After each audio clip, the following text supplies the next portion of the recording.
Sudah mulai bisa dilalui ketinggian air. Akibat genangan setinggi 80 cm, ratusan kendaraan mengular dari arah Lenteng Agung menuju Lebak Bulus di Jalan TB Simatupang Cilandak, Jakarta Selatan.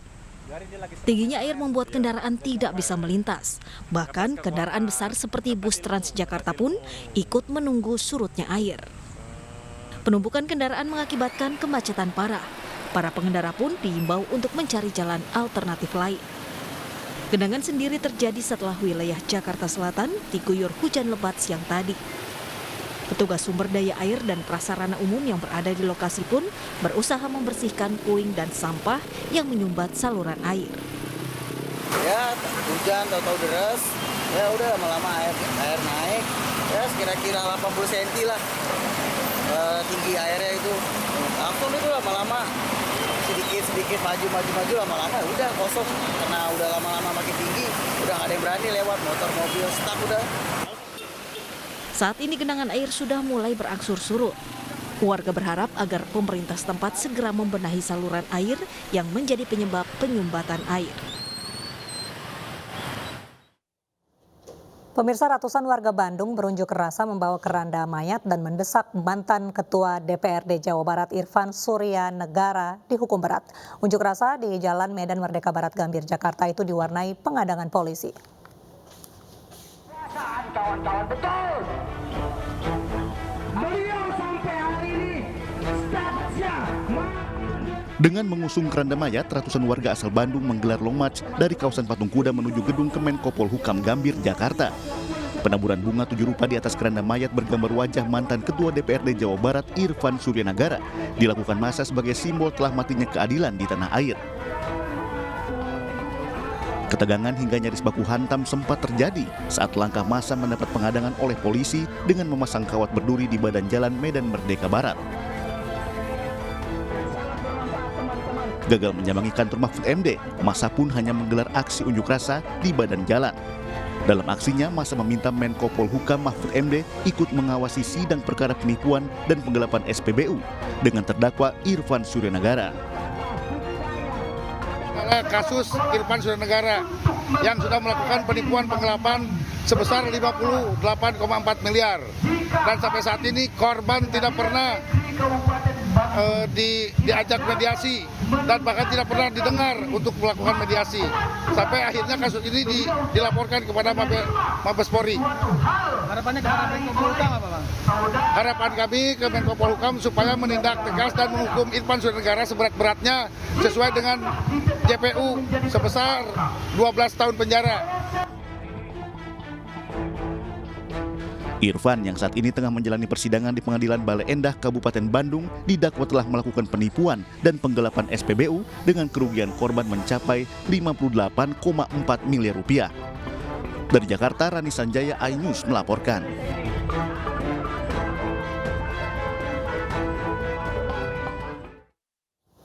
Sebuah pabrik narkoba rumahan digerebek polisi di wilayah Johar Baru, Jakarta. Selain menangkap 4 pelaku, polisi juga menyita berbagai alat produksi dan ratusan butir pil ekstasi.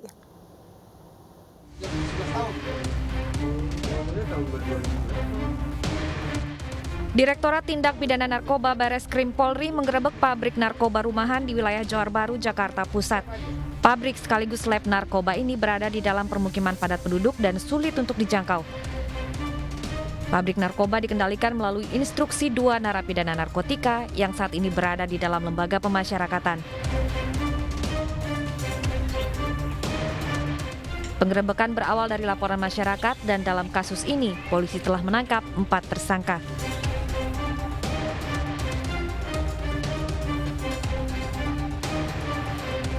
Rekan-rekan lihat, TKP-nya adalah di belakang kita atau di depan rekan-rekan kalian di lantai atas yang tempatnya kecil dan ini kita namakan slam area. Slam area itu adalah tempat yang padat penduduk, sehingga dengan padatnya penduduk sangat sulit terpantau. Nah, dari pengungkapan yang ada di TKP yang pertama tadi, rekan-rekan sekalian, kemudian informasi dapat dikembangkan.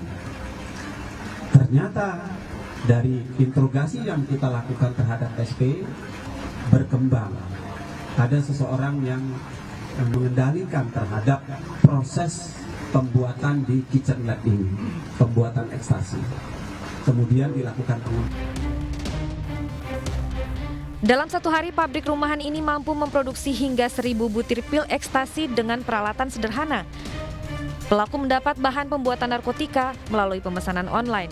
Polisi menyita ratusan butir pil ekstasi, 349 gram serbuk ekstasi, dan 37 paket tembakau sintetis. Hingga saat ini, jaringan pembuatan narkotika rumahan masih terus dikembangkan. Dari Jakarta, Rani Sanjaya, Muhammad Ardi, iNews melaporkan. Sebuah pabrik produksi kasur rumah tangga di Bogor ludes terbakar. Sebanyak 8 mobil pemadam dikerahkan untuk memadamkan api.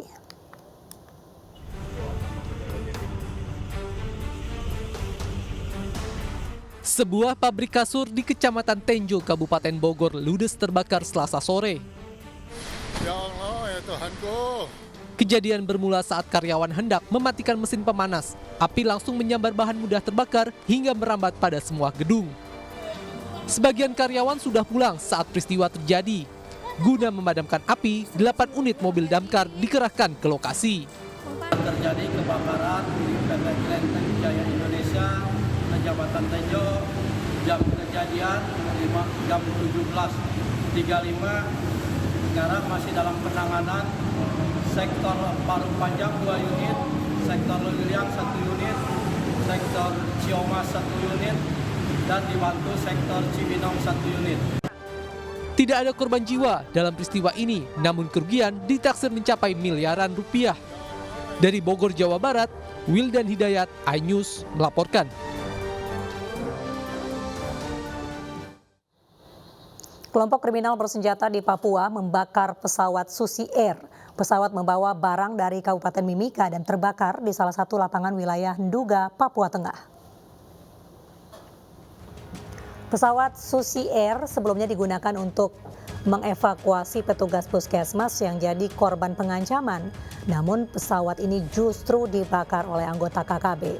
Di dalam pesawat terdapat 5 penumpang termasuk seorang bayi. Hingga kini belum diketahui nasib penumpang pesawat.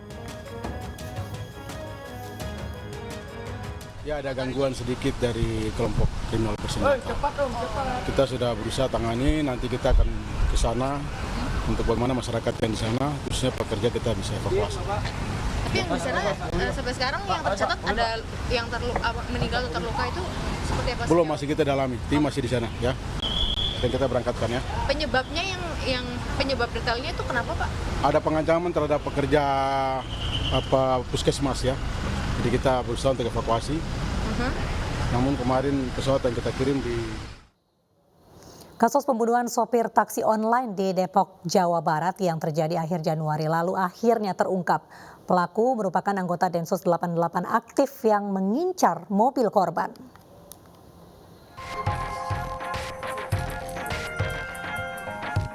Kasus pembunuhan sopir taksi online yang ditemukan tewas di samping mobilnya terungkap. Pelaku ialah Bribda HS, seorang oknum kepolisian dari Densus 88 yang masih aktif dengan motif pelaku ingin mencuri mobil korban. Kejadian bermula saat korban bertemu di kawasan Semanggi. Korban diminta pelaku mengantarkannya ke suatu tempat, namun pelaku beralasan tidak punya uang. Itu hanya akal-akalan pelaku. Korban juga sempat melawan ketika pelaku mau mengambil alih kendaraan. Kuasa hukum keluarga korban, Junri, menjelaskan bahwa tidak sepakat dengan pasal yang dijerat terhadap pelaku karena menurutnya ini pembunuhan berencana. Kami menganalisa ini memang sudah direncanakan. Oleh karena itu kami keberatan dengan pasal-pasal yang diajukan oleh penyidik ya.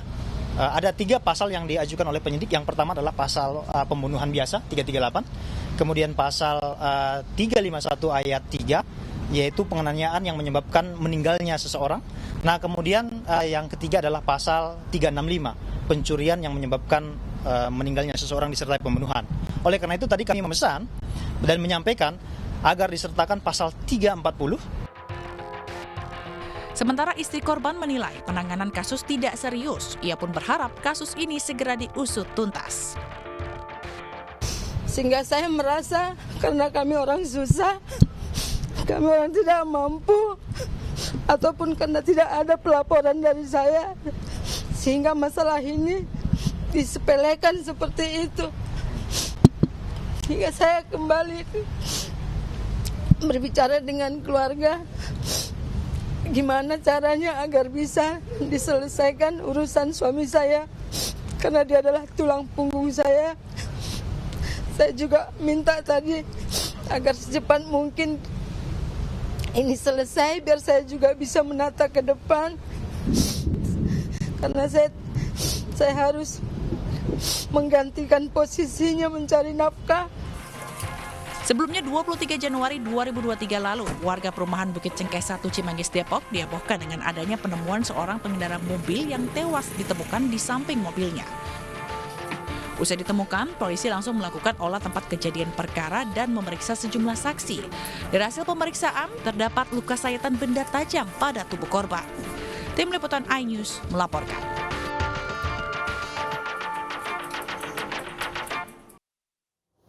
Polda Metro Jaya meminta maaf atas kesalahan prosedur dalam penetapan tersangka mahasiswa UI Hasya yang tewas dalam kecelakaan. Polisi pun telah mencabut status tersangka Hasya dan akan memulihkan nama baik almarhum.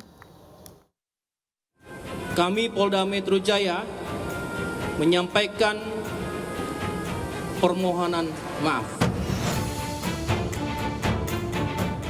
Polda Metro Jaya meminta maaf atas penetapan tersangka M. Hasya Atalah, mahasiswa UI yang terlibat kecelakaan dengan purnawirawan polisi berpangkat AKBP.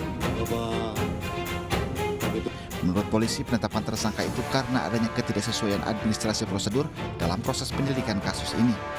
Berdasarkan temuan, polisi pun mencabut tersangka Hasya Atalah. Atas kesalahan tersebut, polisi pun akan memulihkan nama baik almarhum.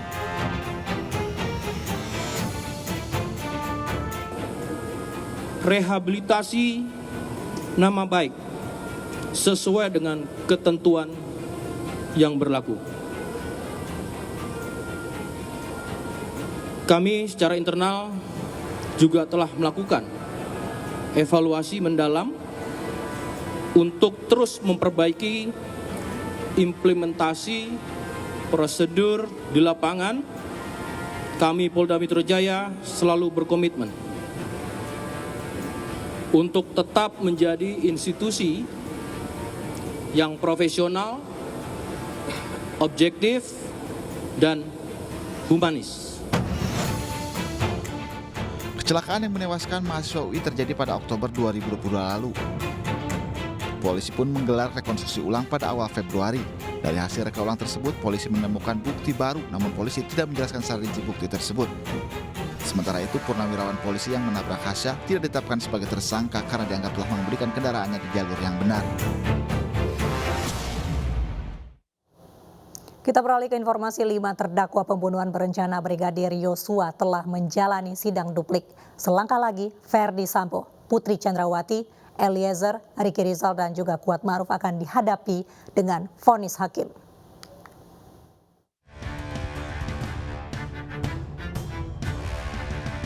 Kasus pembunuhan berencana Brigadir Nofriansyah Yosua Huta Barat mendekati babak akhir. Lebih dari 100 hari berlalu sejak sidang perdana Sambo CS digelar pada Oktober 2022. Kini Ferdi Sambo, Putri Chandrawati, Richard Eliezer, Ricky Rizal, dan Kuat Ma'ruf selangkah lagi akan menerima vonis hakim. Pekan ini kelima terdakwa telah menyampaikan duplik atas replik jaksa penuntut umum. Ferdi Sambo, Ricky Rizal, dan Kuat Ma'ruf telah menjalani sidang duplik pada 31 Januari 2023. Sementara hari ini duplik Putri Chandrawati dan Richard Eliezer dibacakan oleh kuasa hukum masing-masing. Sayangnya, isi replik penuntut umum tersebut sama sekali tidak memuat hal-hal yang substantif, bahkan tidak menjawab secara yuridis nota pembelaan dari tim penasihat hukum. Kami memohon kepada majelis hakim yang memeriksa dan mengadili perkara akuo untuk memberikan putusan sebagai berikut. 1. Menerima dalil duplik dari tim penasihat hukum dan terdakwa Kuat Ma'ruf bahwa kami tidak sependapat dan menolak replik jaksa penuntut umum, di mana sebenarnya tidak ada fakta hukum dan argumentasi hukum yang bersesuaian dengan fakta yang terungkap di persidangan. Bahkan tidak ada hal-hal baru yang bersifat substantif yang disampaikan oleh penuntut umum dalam repliknya. Terdakwa Ferdi Sambo dan Putri diagendakan menjalani sidang vonis pada 13 Februari 2023. Terdakwa Riki Rizal dan Kuat Ma'ruf akan menjalani sidang vonis pada 14 Februari 2023. Sementara Richard Eliezer diagendakan akan menjalani sidang vonis pada 15 Februari 2023.